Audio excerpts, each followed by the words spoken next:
Hi, everyone, and welcome to Language Freedom Home, a conversation with Cameron Awkward Rich and Nate Marshall. My name is China Reavers, and I'm here on behalf of the Montana Book Festival, which wouldn't have been possible this year without the Whitefish Review and our other sponsors. We're really excited to welcome our authors to this year's virtual festival, but I'd like to encourage you, our attendees, to submit your questions to our authors via the Q&A at the bottom of our screen. Sarah Capdeville is on hand to read your questions and pass them along to Cameron and Nate. You can use the chat function as well to talk amongst yourselves while the event is taking place. I know Cameron's also planning on dropping a Google Doc to their poetry so you can read along. Sarah will be monitoring the Q&A and the chat for questions. And with that, I'd like to introduce you to our authors. Cameron Awkward Rich is the author of Dispatch and Sympathetic Little Monster, a finalist for a Lambda Literary Award. He is a Cave Canem Fellow and a poetry editor for Muzzle Magazine. He earned his PhD from Stanford University's program in Modern Thought and Literature, and he is an assistant professor of Women, Gender, Sexuality Studies at the University of Massachusetts, Amherst. Nate Marshall is an award-winning writer, rapper, educator, and editor. He is the author and editor of numerous works, including Wild Hundreds and the Breakbeat Poets, New American Poetry and the Age of Hip Hop. Nate is a member of the Dark Noise Collective and co-directs Crescendo Literary. He is an assistant professor of English at Colorado College. He's from Chicago. He's from the South Side of Chicago. I can't read today. Anyway, guys, I'm gonna pass off to you. Take it away. Thanks. Hello. Hold on, give me 1 second. The internet is doing the thing that it does. So thank you for having us, and thanks for joining us in this sort of internet place. I am going to, in 1 second, drop a link into the chat of the Zoom thingamajig, which will be a link to a file with the poems that I'm going to read in case for some reason it is good or useful for you to read along with me. I think that this is going to be pretty casual, but the way that Nate and I have decided that we're going to do it is we're both going to do sort of like a 15-ish, 10, 15-ish minute reading, and then we'll talk, I'll make fun of him, etc. Cool. Okay, so I'm just gonna read some poems. These are mostly poems from my new book, Dispatch, which just came out in December. It's a book full of small and large sorrows, so that'll be what it is. This first poem is the first poem in the book. It's called Bad Weather, and it is, yeah. Bad weather. So used to drought, the city looked astonished at the sky. And I have to believe that's why she didn't see me in the crosswalk. I was on my way to celebrate another year among my friends, then drowned by laughter in an ambulance as it raced along toward harbor. I used to fear my body was a well anyone could drop their wishes to. Sorry, I'm gonna start over again because I just noticed that I didn't put the.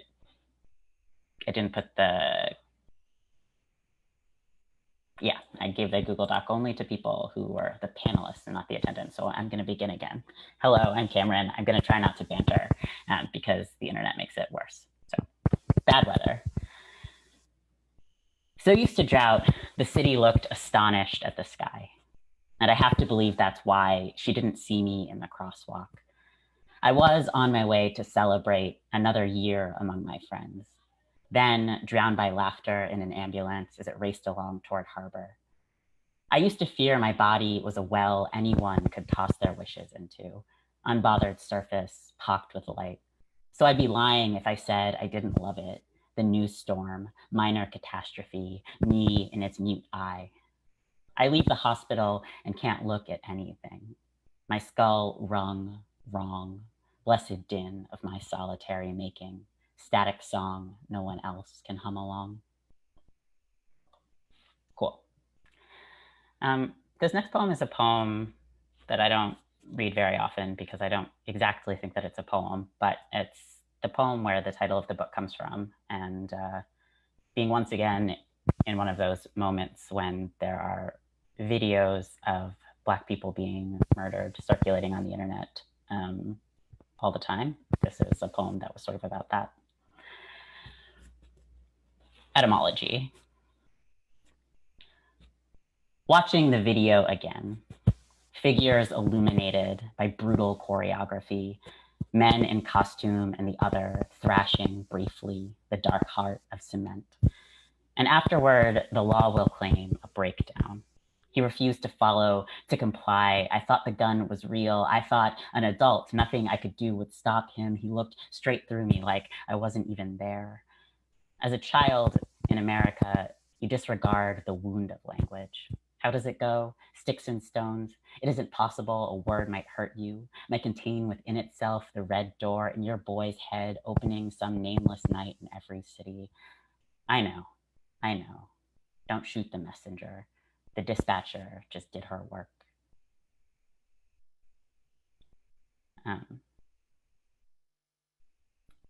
Meditations in an emergency. I wake up and it breaks my heart. I draw the blinds and the thrill of rain breaks my heart. I go outside, I ride the train, walk among the buildings, men in Monday suits. The flight of doves, the city of tents beneath the underpass, the huddled mass, old women hawking roses and children, all of them break my heart. There's a dream I have in which I love the world. I run from end to end like fingers through her hair. There are no borders, only wind. Like you, I was born. Like you, I was raised in the institution of dreaming. Hand on my heart, hand on my stupid heart. So that poem is, to me, it's sort of a joke. It's a kind of riff off of a Frank O'Hara poem of the same name, in which he says something sort of like very ostentatious, which is like, I'm not going to be able to quote it precisely, but it's something like, each time my heart is broken, I become a little more adventurous. And then there's a long parenthetical, and then he's like, but eventually I'll have nothing left with which to venture forth. And yeah, I don't know. I sort of love the ostentatiousness of this, the idea that heartbreak is the thing that drives you, but it's also the thing that kind of whittles you down. So there's a poem that's a joke about Frank O'Hara. And this next poem is also sort of a rewriting of a poem by a kind of beloved white gay poet. This one is a rewriting of a Richard Siken poem. This poem is called All My Friends Are Sad and Bright. I think door, and there is. Open, and here's a room where everything you've lost is washed ashore. We've seen the news. We know the story. How even our bodies hurt us sometimes so much. Room of broken mirrors. Room of salt. Room of marigolds, and it's your party, baby. Here's a crown. Here's a gown, and no man just around the corner. All your eyes on you. I think gunflower, and here's a field. Here's a room where every bullet planted blooms. Boy with flower, boy with metal rose. What's done is done. What fire fords you? I was a child once. Anything could be my kingdom. All I had to do was say. Here's a room of water and gold and nothing else. A room in which a man takes back his blood. Goodbye, blood. Goodbye, stars. Goodbye, dead light, troubling the dance my body does all by itself. I was by myself once, beside myself, breath fogging up a window, and what's on the other side? Only everything you wanted. And here's a room of everything you wanted. Think peppermint and myrrh. Think loved, and you don't even have to die.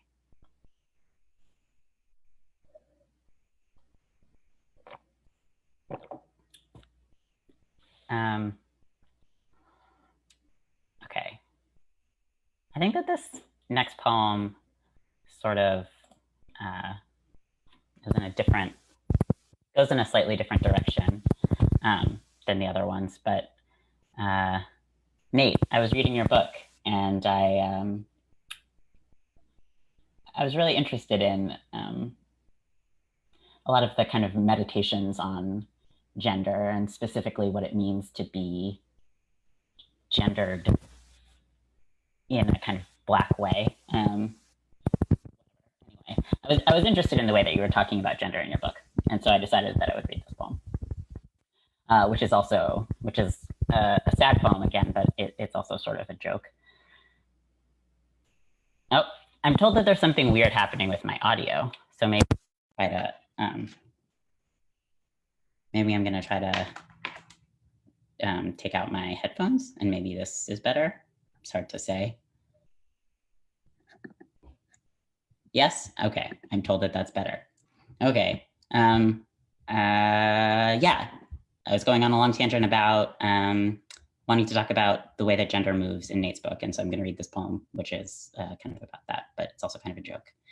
And the joke is just the title, which is, "It's important to know what a man is." As a girl, enamored with the fact of movement, that I had arms to push against the swelling tide, I turned back only once to see my parents, frantic specks, as I fought to reach the edge of this world where even the sky surrenders. There's a version of the story in which the sweet girl never makes it home, her lungs unbraided by salt. But because I learned the lesson, next time I slid down the throat of a man, I knew kick or not what I was. Driftwood, kelp, glass bottle, move through, spit up. So unlike the lover who used to fish me up from sleep, fingers curled into a hook I thrashed around, gasping for good air until my love was satisfied. You have to understand the difference. It was my pleasure she wanted, worst of all. Okay, I'm just gonna read two more poems. This next poem is not a poem from the book. It's a poem that I've written in this sort of long, slow apocalypse.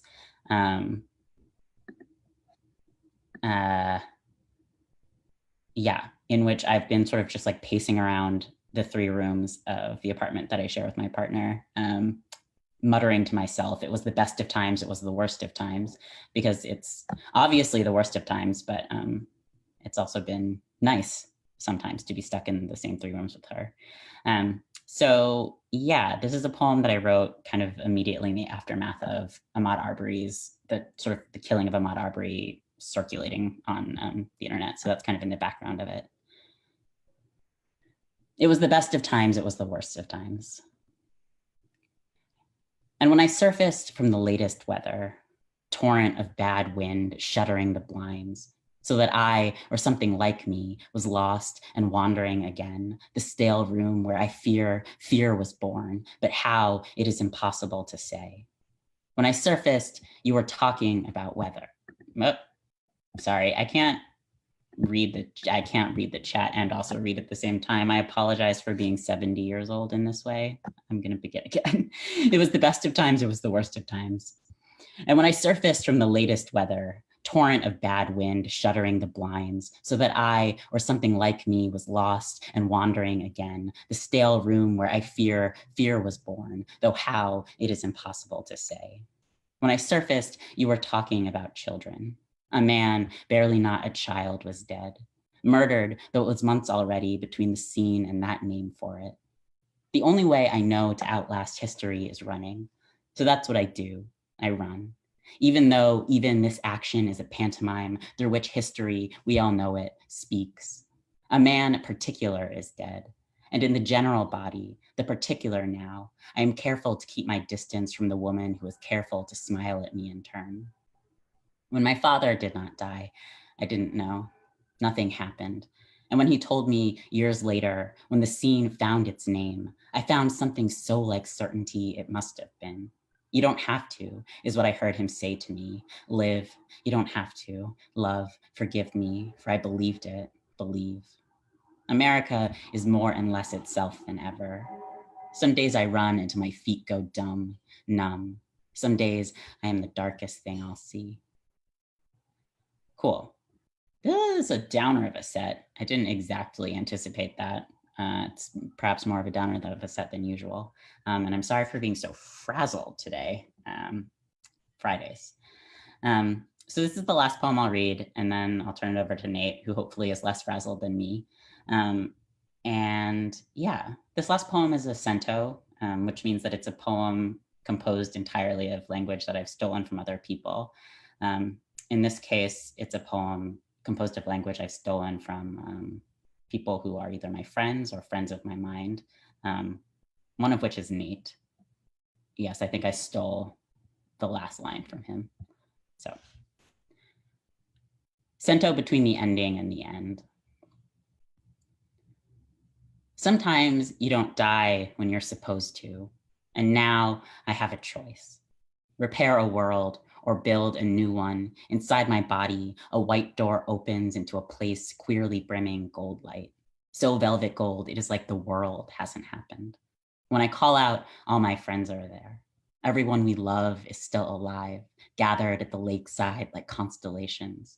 My honeyed kin, honeyed light beneath the sky, a garden, blue stalks, white buds, the moon's marble glow, the fire, distant and flickering, the body whole, bright-winged, brimming with the hours of the day, beautiful, nameless planet.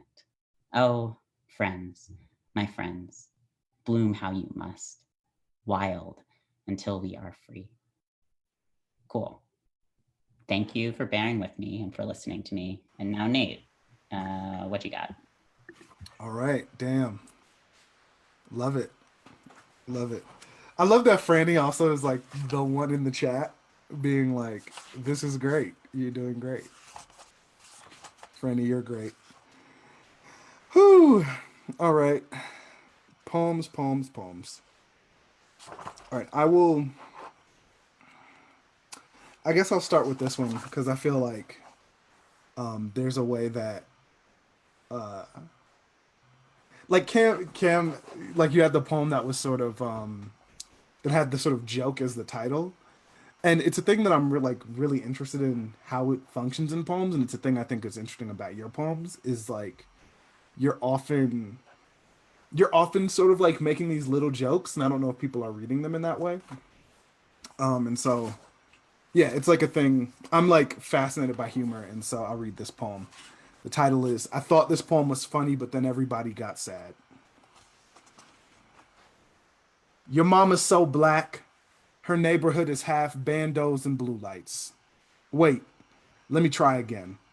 Knock, knock. Who there? The debt collector. No knock. Who there? Police. So a guy walks into a bar and gets carried out. So a woman walks into a bar and gets carried out. So I don't believe in gender, but payroll does. And what's the deal with sweaters? And what's the deal with sweatshops? And what's the deal with this shop? I copped this sweater there. It was a deal. What has a black body and is red all over? I mean, is red all over. I mean, that's the punchline. Cool. Yeah. I love joke. In my head, I'm just a stand-up comedian, but I'm not actually funny enough in that context to do that thing. Uh I can only like make jokes when people aren't expecting it. Like in a poetry reading, for example. This next poem is called Dispatch from the Sixth Circle. Um I guess all you really need to know, wow, Franny, LOL. All you really need to know is that the so I taught at a place. My sort of first academic appointment was at a place called Wabash College in Crawfordsville, Indiana, and Ezra Pound taught there like in the early 20th century for only like half a year. He got fired halfway through the year, and uh, but they paid him out for the remainder of his time, and he took that money, went to Europe, and became like the father of modernism, and also like a fascist. So, but he taught there, and he once called the town the Sixth Circle of Hell. And so this is called Dispatch from the Sixth Circle. I count the Confederate flags around town. A surprise considering the geography. What earnest confusion. Honest mistake it takes to fly a rebel flag in the North. This makes the most sense. Us turning against us. The cannibal instinct. The vote against self. Self-hate is something I've known too. Hear the way my voice lilts too many ways. My vocabularies wrestle themselves. Scrap amongst the street in between my teeth. Watch my mouth slang and stutter into eloquence. Watch my mouth whistle this simple Dixie. Cool. All right. I guess I was thinking about, I think I'll read something I don't typically read that much. Yeah, I'll read this one. So this is called Epicene. What do you need to know?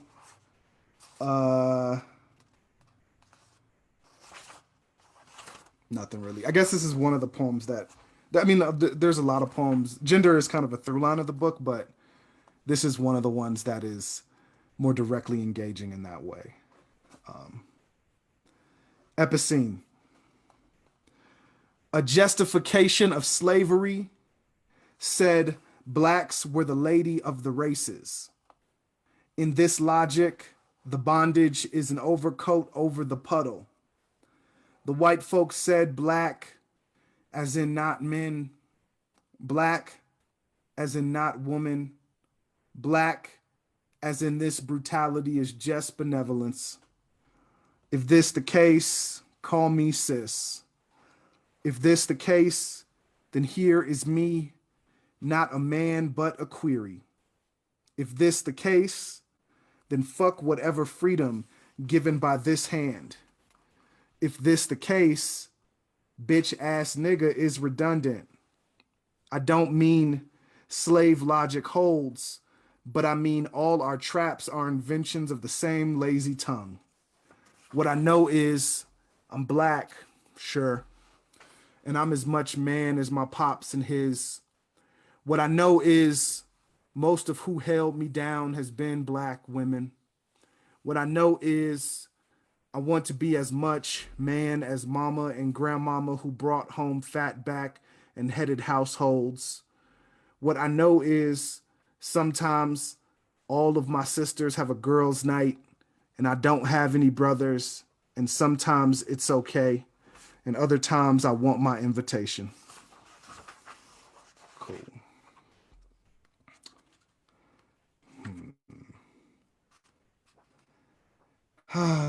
Poems are so strange. All right. I guess I'll read this one. One of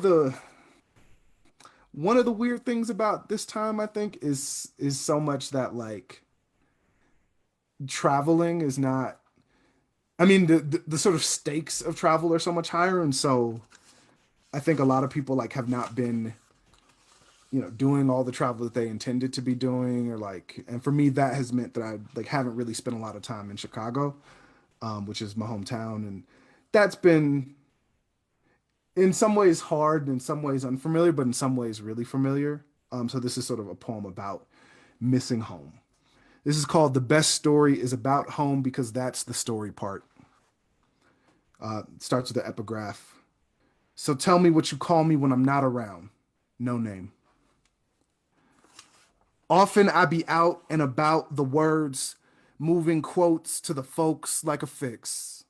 Don't understand? Feel me this way.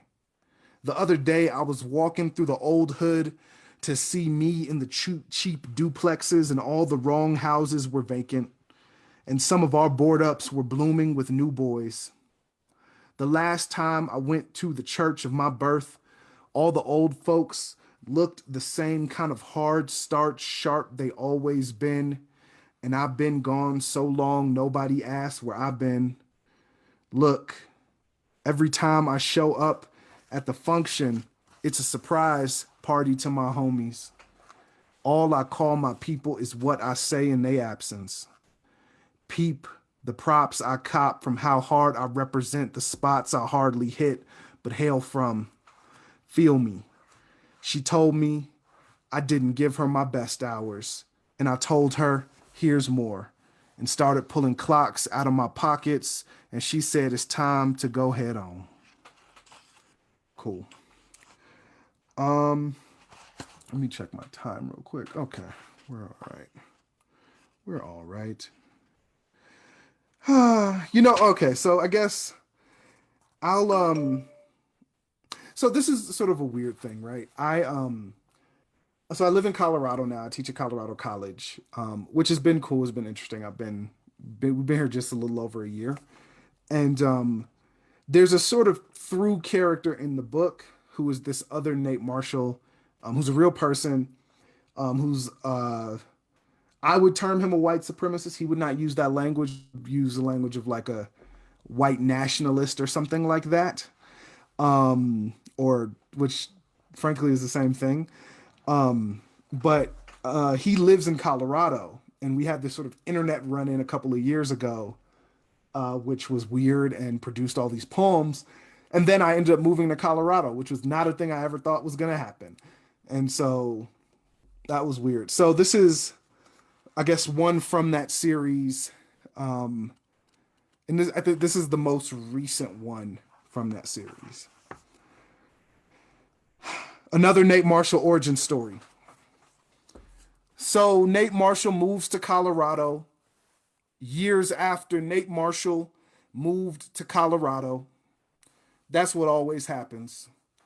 Moving is perhaps the largest single commonality amongst everything living. And don't get me wrong, I'm not saying I'm like him. I'm just saying I'm not. I'm just saying a person is a person because people, even the ones we'd rather not, even the Nate Marshalls who ain't me, are me, and I because of them. And even the Nate Marshalls who seem most fixed in their place might move if they're alive. Yeah, I guess I do say, well, because part of the thing is like, there's no like, when you're a poet, there's no like way that you can, like if we were a band, like the drummer would do something. The drummer would be like, but ting, and then it'd be like, okay, cool, right? You'd hear like, but there's no way to signal that. So cool is my way. I don't know. Yeah, back in the day, I feel like in Chicago, a lot of poets who would frequent open mics would say like, that's that piece, which I also like, but is like a little too long. And so, but like I would say that, but then I just get too self-conscious in the saying of the whole thing. And so cool is nice because it's only a single syllable. So I like, it's too quick for me to feel self-conscious while I'm doing it. So yeah, cool is not my way, but is in this very specific, rhetorical case. All right. I'll read this. So again, I'm from Chicago, in case you somehow missed that fact. One of the things that we do in the city, we have a particular way of sort of making promises or like sort of saying, I swear to God, like testifying the ones like veracity. And it's essentially, it's like when you say like, oh, I put this on something, right? So I put this on my mama, I put this on God, I put this on everything I love, etc. So this poem is called On. The highest promise we could offer was one to a land or man or idea greater than we. Someone would exclaim, on folk, I made that shot, or on chief, I got her number, or on boss, I ain't see anything that night. When we put covenants on everything we loved, this suggested seriousness. We were not allowed to love in any fickle way.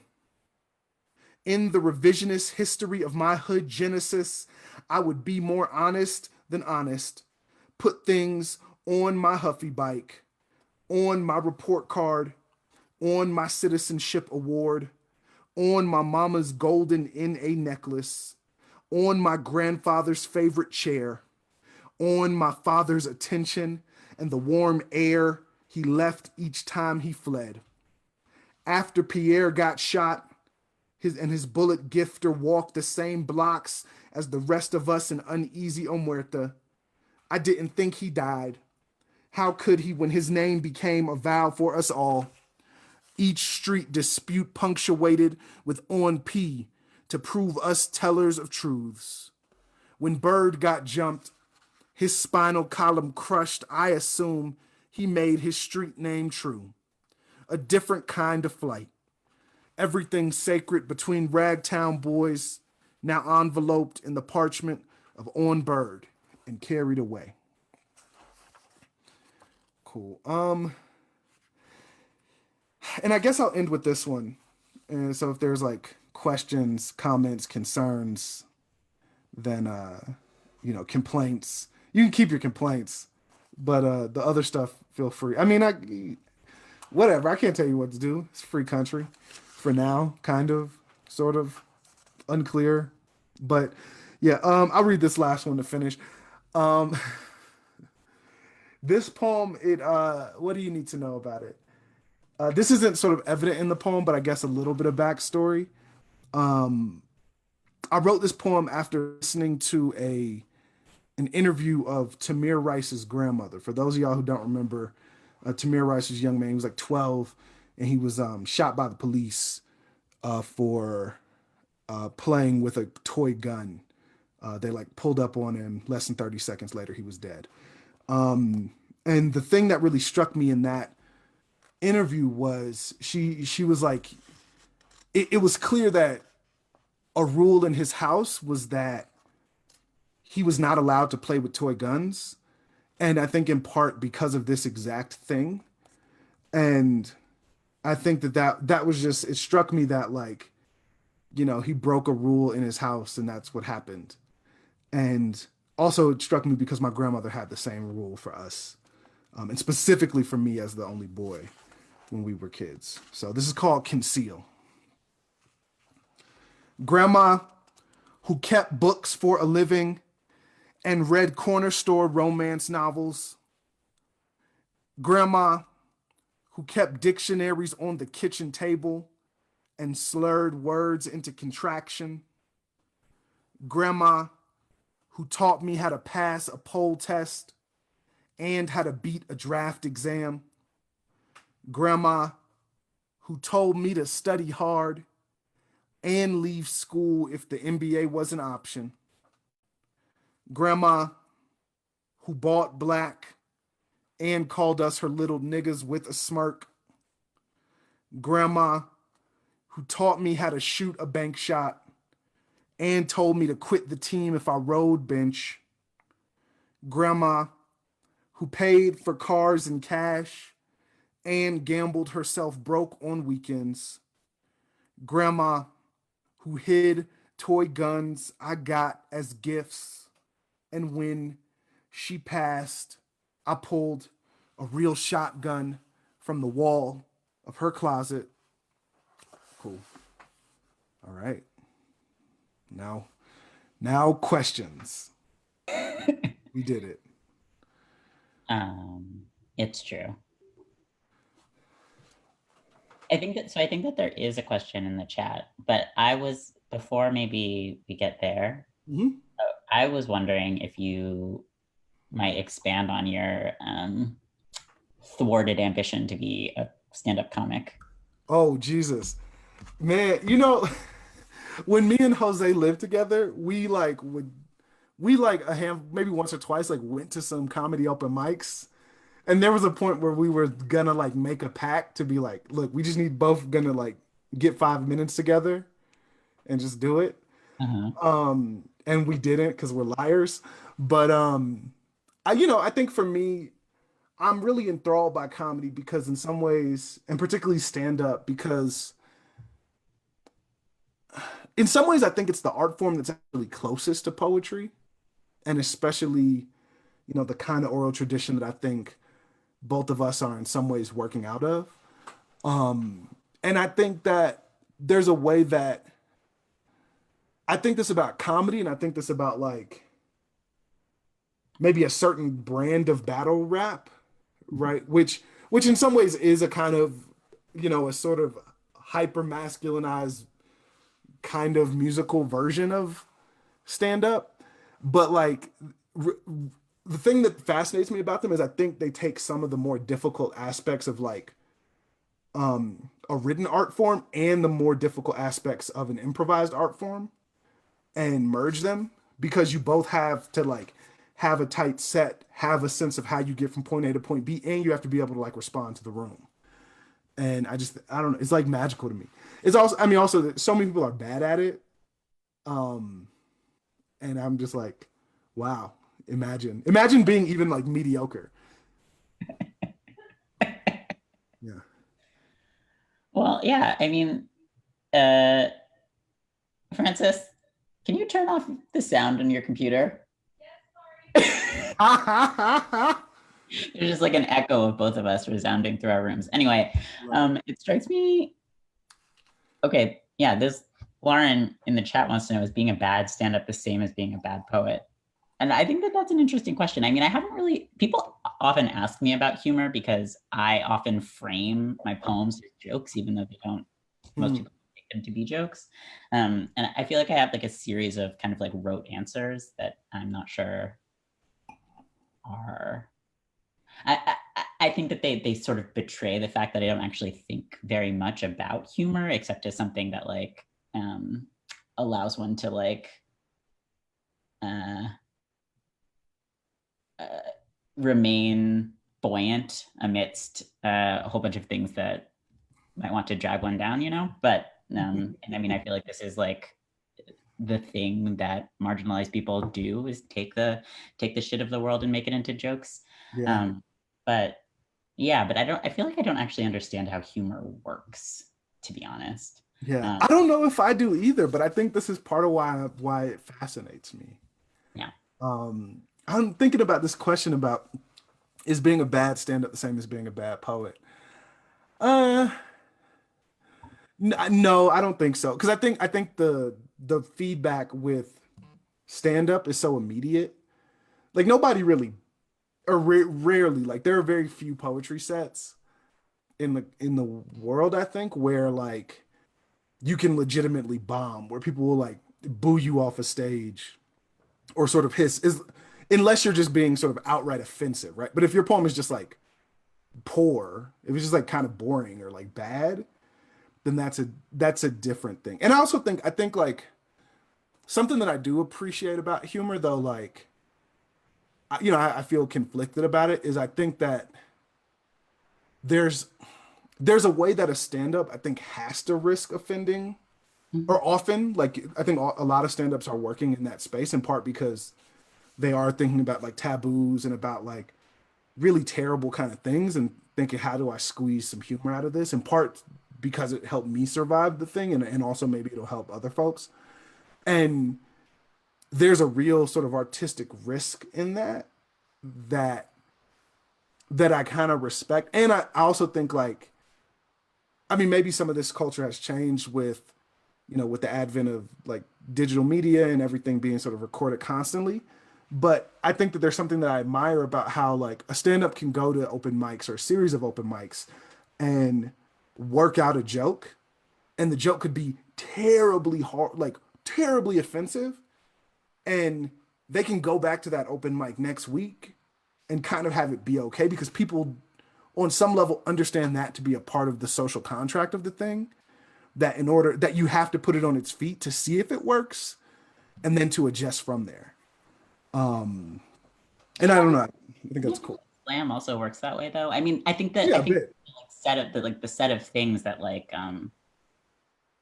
the set of things that might produce a poem that would like get get somebody exiled from a community. It's like it's narrower than I think in stand up, right? But like I do think it's true that like also in slam, like slam is a version of poetry where it like very much relies on the audience reception, very much relies on a kind of shared set of cultural codes that like isn't the same from slam to slam, and also very much, I don't know, I feel like I've been in so many rooms where people can like come over and over again with can like come back to a room after having bombed in a way that we might think of as like a moral failing rather than a aesthetic one.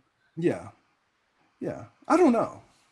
Yeah, I mean, I was thinking about if that is the case, and I think it's sometimes the case with like slam spaces, but I don't know. I feel like sometimes we do love to like talk about something for years, like, oh yeah, that's the motherfucker who had that sexist poem that one time. You know what I mean? Even if you like become cool with them and they redeem themselves artistically.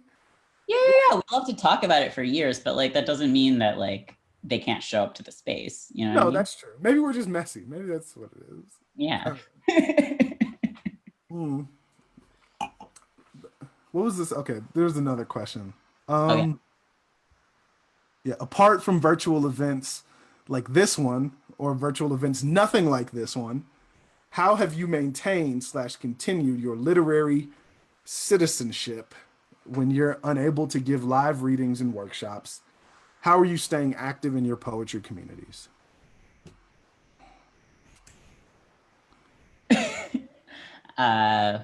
Well, I mean, I think that my poetry, the thing that I think of as being my poetry community is like a kind of small assemblage of friends who mostly don't live in the same place anyway and haven't for years or ever.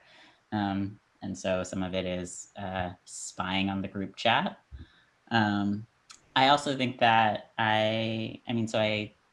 we're both professors, and so I think that a lot of my quote unquote literary citizenship these days is sort of working with students on theses or independent studies or things like this. Yeah. Yeah. Yeah. I mean, yeah, sort of similarly, I mean, it's weird in the sense that we don't have the opportunity to like travel and see each other, whereas like last summer, like a big group of us, including the two of us, like went to Greece together. And so like there was none of that this year, but like yeah, largely a lot of that community for me doesn't live where I live.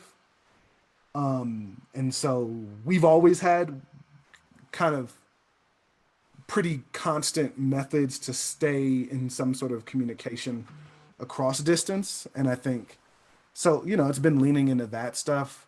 I think also like a benefit that both me and Cam have is like we both have partners who are poets, and so that is like, like there's never, I'm never at a point where like I don't have someone to talk like poetry craft or poetry business or whatever with, and so I think that's like a real kind of gift in this moment or a privilege, I guess. One thing I will say, just thinking about the question is, I have like moved away. I mean, I've also been editing some, so that's the thing. But I have moved away from articulating, like thinking of like, I guess like one's contributions to the field of poetry or to the sort of art form or whatever as citizenship. Because I don't know, maybe this is like too heady, but I've begun to think of the notion of citizenship as it like leaves people out, and that's actually like not something I think about when I think about like how I want to be making poems or how I want to be like, you know, putting art into the world or engaging with art in the world. Yeah, no, for sure. Like, hence the scare quotes for sure. Because like like my mom is a part of my literary community. Like, is she? She doesn't read very many books, but like she reads mine, and she'll like give me notes on poems, and I'm like, Mom, you realize the book is out, so I mean, I appreciate the note, but the book is out. But like, you know what I mean? But a lot of the people who I've stayed in communication with, just because they're family, because they're family for real, are like they too are a part of my sort of community. So like my oldest sister like read the book a few weeks ago, and like we had a very long conversation about it and about like poems that made her cry or poems that made her laugh or whatever. And so yeah. Yeah. Other questions, comments, concerns? Oh. Well, that's damn.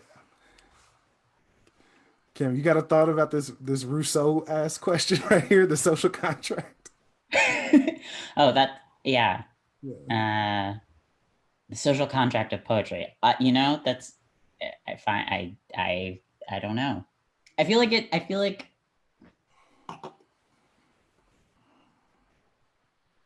yeah.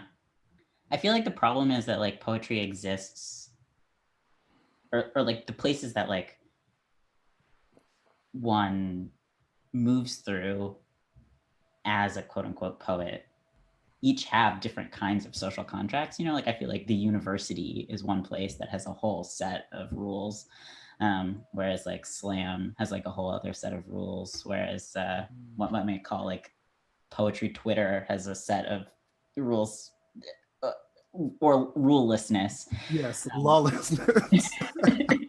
Yeah, and so I think that it's hard to talk about like this social contract of poetry just because it's like it's something that exists in so many different kinds of social settings.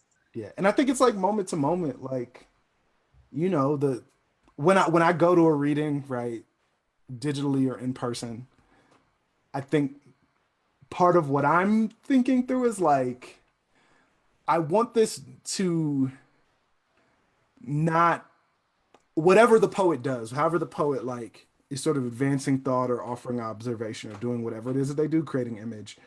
I want it to be in a way that doesn't feel like intentionally violent or minimizing of myself or people who I love. Mm-hmm. And yeah, but like I'm not like saying that to them before they get on stage, like, hey, look, motherfucker, like, woo, woo. It's just like, if they do that, then I don't buy their book at the end, or I leave Mm-hmm. if it's just that or whatever, right? So I guess that's part, but yeah, but it's real moment to moment because like sometimes, like a few, I guess about a month ago, I did a poem at two of my like oldest friends, like wedding, which was super stressful. It was outside. It was super stressful. But like, in that case, part of the social contract is like that I don't curse or like say anything that's like too, you know, racy for their like grandma to hear, right? But that's not the social contract I have like in this thing. So yeah, I think it really, yeah, I think there's a million answers to that question. I think it's super moment to moment, and it's one of the things about being a poet is that you're always in these. It's like one of the art forms where you really could be anywhere doing it, right? Like you really could be in any kind of space around any kind of people. Um, yeah. Franny wants us to talk about the fact that our epigraphs are Yeah. the same but different. Yeah, And this yeah. is a question about the books, and maybe unless somebody else has a pressing question, we can call this the last one. Yeah. Do you wanna read yours? Yeah, I mean, so I think that the sameness of them is that they both are in some sort of conversation with Thomas Jefferson's Notes on the State of Virginia, Mm-hmm. but a very different one, I think. I don't know if I can find the beginning of my book, Nate. You want me to go? No, I got it. Yeah. So, mine there's two of them. The first is Thomas Jefferson, which is, are not the fine mixtures of red and white the expressions of every passion by greater or less suffusions of color in the one, preferable to that eternal monotony which reigns in the countenances, that immovable veil of black which covers all the emotions of the other race? And then there's like sort of a rebuttal by Du Bois, which is, I had thereafter no desire to tear down that veil, to creep through. I held all beyond it in common contempt and lived above it in a region of blue sky and great wandering shadows. Yeah. So I also have two, and I sort of flipped them in order so that Jefferson comes second, but I'll just read them. This dark diction has become America's addiction. Malik Yusef. That's from the song "Crack Music" by like him and Kanye West. And then among the blacks is misery enough, God knows, but no poetry. Some white boy. Uh, yeah, I mean, yeah. So, now, correct me if I'm wrong, Cam. In an earlier draft, you had it was like the same one, was it not? No, Or it was closer? No.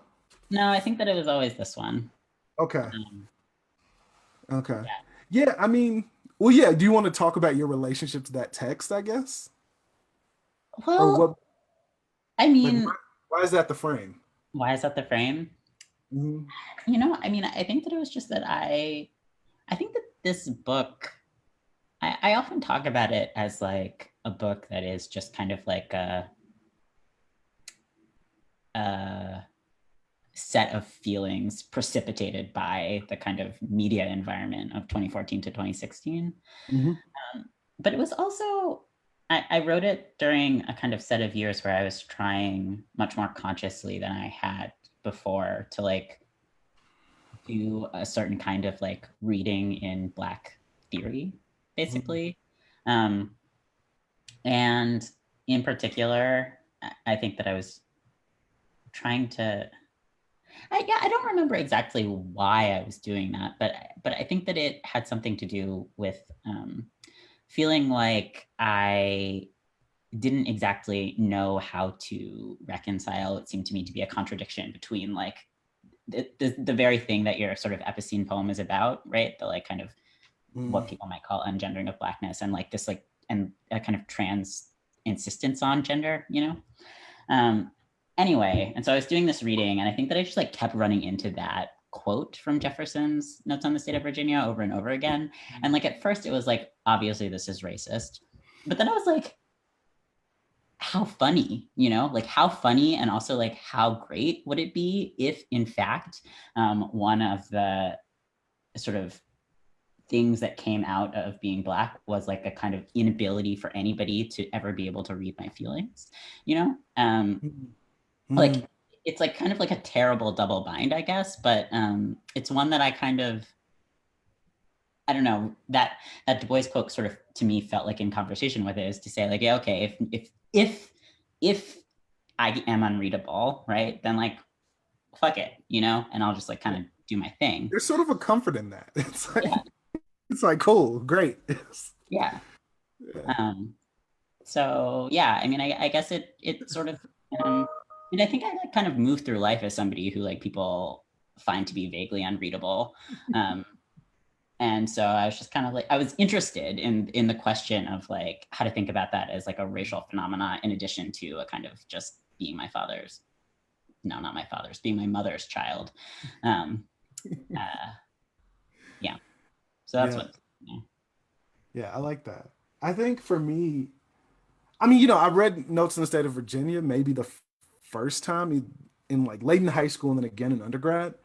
And I was like a notoriously, I was kind of a bad student in undergrad in some ways, at least in the sense that like I never knew how to like take notes or understand what was important in a text. So I would just always like be drawn to things that like pissed me off or made me chuckle. Mm-hmm. And I think so much in like Notes in the State of Virginia like kind of made me do both. And that quote was it was interesting to me because it's like him. I mean, it's basically him like wading into like literary criticism, and I was just like, how strange and silly, and like these are notes on the state of Virginia, but you're like, let me talk about this black lady in Boston, just like side note.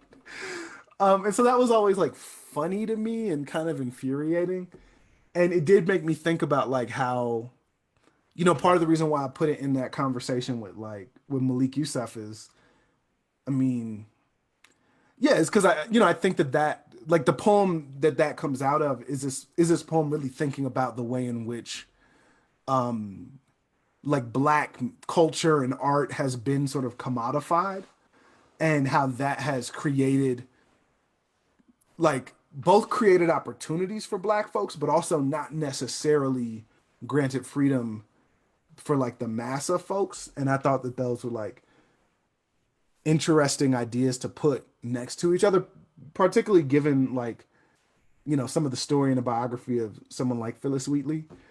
Um, yeah, and I in the epigraph I call him some white boy because I think like it's just hilarious. Like I think we all can agree it's hilarious.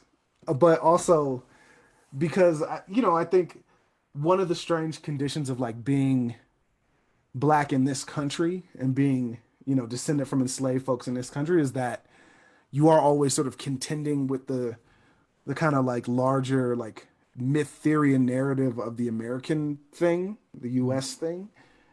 And you can't really escape that. You can't really, or at least for me, like I haven't found a way to opt out of that feels like really legitimate. And so I'm like, okay, well, like this is my tradition too, so I'll step into it, but I'm gonna like be like disrespectful and I'm gonna like wear my shoes in the house and like drink all the like good wine or whatever. So yeah, cool.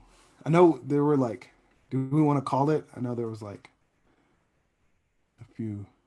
Yeah, I mean, I think it just sort of seemed like maybe the last question was like how do your collections adhere to ideas of language freedom and home? But like the answer is I don't know. They did it. I don't know. Maybe they did it. Maybe they didn't do it. Who knows? Who can say? Yeah. You can say. And find out. That's the point. You can say like you're. That was the question. Thank you, China. Thank you.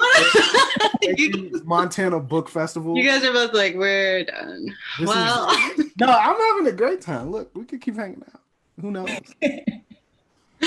Well, I personally appreciate you guys being here, sharing your words with us today. I've seen you both perform like through the computer, but it's always so powerful hearing your words brought to life through yourself, through yourselves. I think it brings a lot more intentionality to it and whatnot. So thank you for being here today, sharing that with us. And Cameron Awkward Rich, congratulations on Dispatch. And Nate Marshall, congratulations on Thinna.